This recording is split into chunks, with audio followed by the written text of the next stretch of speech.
So the second time you're in Afghanistan, how did you become hostage to the Taliban?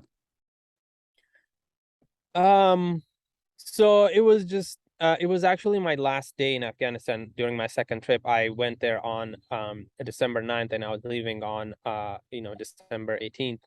Um, I had a flight that day, and then in the morning the Taliban from the Directorate of Intelligence came to our hotel and started asking everybody questions. And they were like, okay, you guys are foreigners, you guys are staying here, we have some questions, and we this is just the regular procedure. Every foreigner that comes to Afghanistan, they have to go through this interview process, and we just gonna ask you a few simple questions, and then you'll be fine. So they were like, okay, you guys should come back with us to our headquarters, and we're going to ask you a few routine questions and routine interview, and then you'll be back on your way. So we did. We were like, okay, we are in their country. There are right now, and it doesn't why we are here to we have all the proper documentation and we have permission from the Taliban to be there, and we I don't think there is going to be any problems because we're simply going to um they're going to simply check our papers and it's all in order, and then we'll be back on our way, and we're not doing anything that's illegal. We're providing help to the people, we're providing humanitarian aid, so there shouldn't be any problems.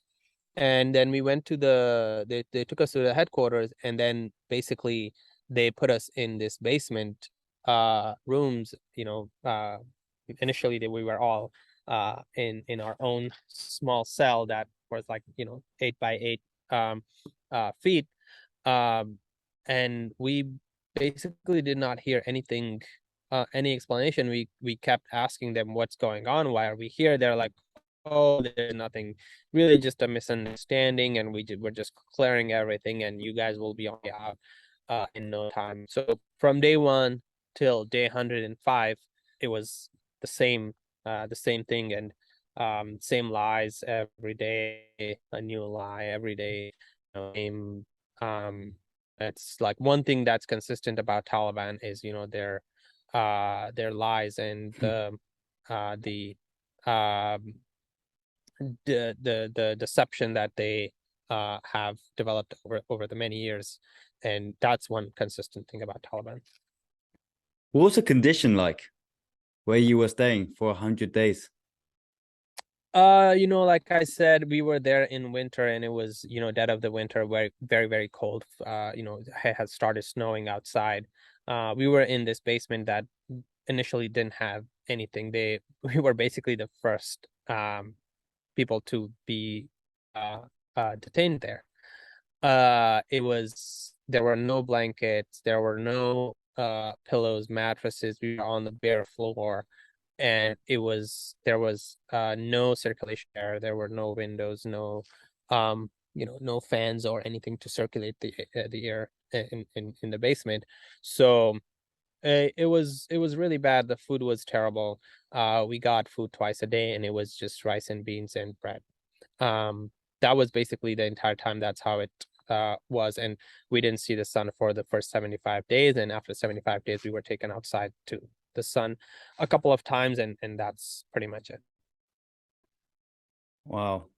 Was there any point where you thought, this is it? I'm going to be here forever?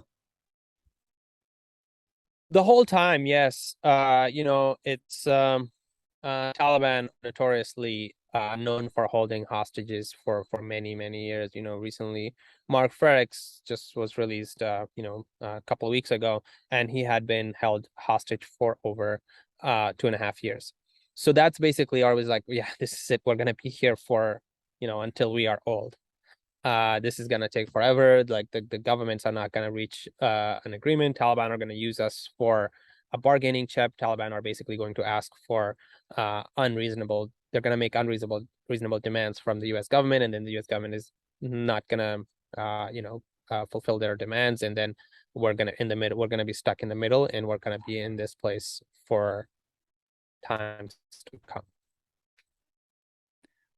How did the Biden administration manage to negotiate with the Taliban to get you out? It was partly with the Biden administration, but most importantly, it was my family who negotiated our release. My family, my parents, both of them, my mom and dad, they came, my sister-in-law, my brother, they all came basically, a month into our detention. My brother came and he stayed there for the entirety of the time and, talking to different senior Taliban leadership and my parents and then my sister-in-law. So they were there and they basically were meeting with these senior Taliban leaders, and they were asking them is like, what what is it that they have done? Like if there is any where are they being held? That was the question there. It's like, is there like due process here in the Taliban? Like now that you guys consider yourself as a de facto authority, do you guys have some sort of um um due process? Are they gonna go and stand in front of a judge? Why are you guys holding them?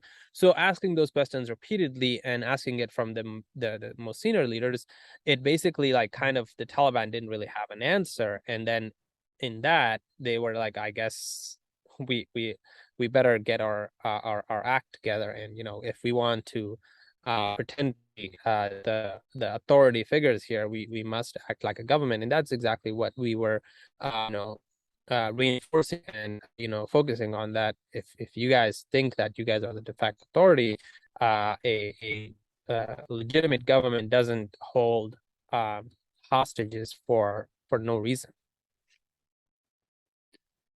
Wow, that's insane. Has that experience put you off going back to Afghanistan the whole time the Taliban are still in power?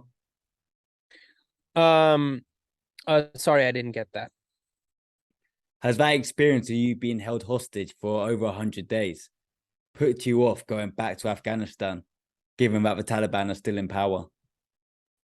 Yeah, I mean, it would be stupid of me to go back to Afghanistan because the Taliban continue to show their true faces, and they continue to commit atrocities against people. They continue to go back on their words. They continue to uh,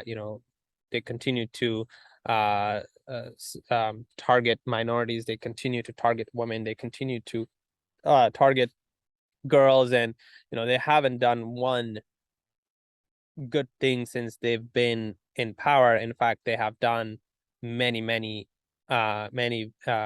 bad actions, which include stopping girls from education and harboring Al Qaeda. So we killed Al Qaeda's leader in Afghanistan. So there is no indication that Taliban are going to change anytime soon or change at all.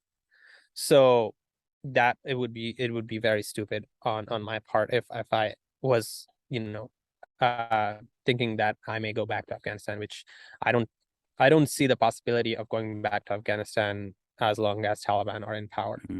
Um, and it's